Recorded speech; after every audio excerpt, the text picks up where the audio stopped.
बिस्मिल्लाहिर्रहमानिर्रहीम। अज पेंटिंग बनावांगा मैं। असी हर त्यौहार ते कोई ना कोई पेंटिंग बनाई दी आ ते अज 14 अगस्त के हवाले नाल पेंटिंग और झंडा बनावांगा।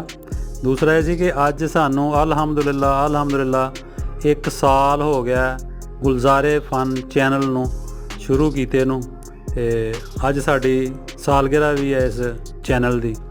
अल्लाह का बड़ा शुक्र है कि बहुत कामयाबी हुई है ते सानू उम्मीद है कि लोगों को भी पसंद आया होएगा। शुक्रिया जी।